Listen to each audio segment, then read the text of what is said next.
اعوذ باللہ من الشیطان الرجیم بسم اللہ الرحمن الرحیم۔ Welcome to YouTube. Hakim Ahmad رضا دیوان حاضر خدمت ہے۔ آج جو میں نسخہ لایا ہوں آپ کے لیے وہ ایسے نوجوانوں کے لیے ہے جنہوں نے اوائل عمر میں جو ہے ہاتھ کا استعمال کرنا شروع کر دیا ہے، تو اب ان کی کنڈیشن یہ ہے کہ ان کا نس جو ہے وہ انتہائی کمزور اور انتہائی پتلا رہ گیا ہے، یا بعض نوجوانوں کے نس کی کنڈیشن ایسی ہے کہ درمیان میں سے پتلا ہے، آگے سے موٹا ہے، یا آگے سے موٹا ہے تو اس کی جڑ پتلی ہے۔ الغرض ان کے نس کے اندر کوئی نہ کوئی نقص ضرور ہے، یا پتلا ہونے کی وجہ یہ بھی ہے کہ ہاتھ کے متواتر استعمال کی وجہ سے یا نفس کو کسی ایسی جگہ پر دھنسا کر، مثلا سرہانے کے درمیان یا کسی اور چیز کے درمیان یا چارپائی کے درمیان کسی جن کے خلا میں وہ اس قسم کی لذت کو حصول جو ہے وہ پورا کرتے ہیں، تو ان کے جو نفس کی ان کے کمزور اور نازک وینیں ہوتی ہیں وہ دب جاتی ہیں،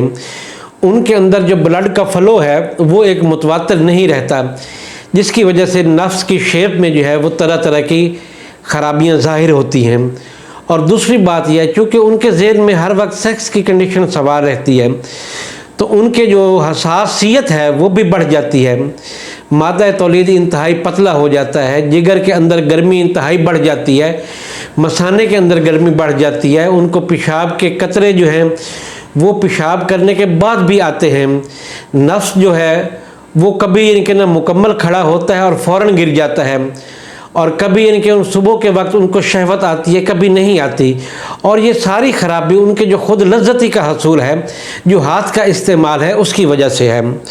تو ایسے لوگ جو ہوتے ہیں وہ شادی کے قابل نہیں رہتے، اور پھر سب سے بڑی ستم ظریفی یہ ہے کہ وہ سستے طلا 1000 1500 2000 والے طلا جو ہوتے ہیں وہ منگوا کر ذہنی طور پر بدذہن ہو جاتے ہیں، علاج معالجے سے تنگ آ جاتے ہیں۔ کیونکہ انہوں نے سستی چیزوں کا حصول تو مد نظر رکھا ہے، لیکن اپنی صحت کو انہوں نے مد نظر نہیں رکھا۔ صحت قیمتی ہے یا پیسہ قیمتی ہے،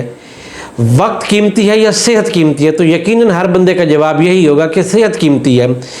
تو لہٰذا آج کے ایسے نوجوانوں کو میں یہ نصیحت کروں گا کہ وہ اب غلط کاریوں سے اجتناب کریں اور بے راہ روی کو جو ہے وہ چھوڑ دیں اور اپنا علاج کریں، بر وقت علاج کریں۔ تو ایسے افراد کے لیے آج میں ایک نسخہ پیش کرنا چاہتا ہوں، بہت مختصر سا ہے۔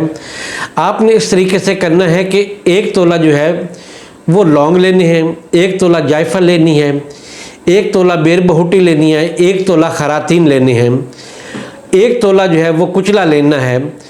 اور ان تمام تر چیزوں کو جناب صاحب دردرا کر کے صرف ایک چھٹانگ کے اندر، یہ تھوڑی سی مقدار کم ہے روغن کنجد کی، اس کے اندر پکا لیں۔ جب یہ مکمل طور پر بن جائے تو اب اس کے اندر جو ہے وہ 3 گرام جو ہے وہ زعفران اور آدھا گرام عنبر کا شامل کر کے اس کو ہلکا ہلکا تشویہ دیں۔ جس وقت یہ تھوڑی سی مقدار میں تیل تیار ہوگا، لیکن فوائد میں بہت اعلیٰ تیل ہے، اور میرا یہ تیل کئی لوگوں نے بنایا ہے، اور جنہوں نے بنایا ہے وہ آج بھی مجھے دعاؤں میں یاد رکھتے ہیں۔ آپ بھی اس نسخے کو بنائیے گا، مجھے دعاؤں میں یاد رکھیے گا۔ اجازت دیں، اللہ حافظ۔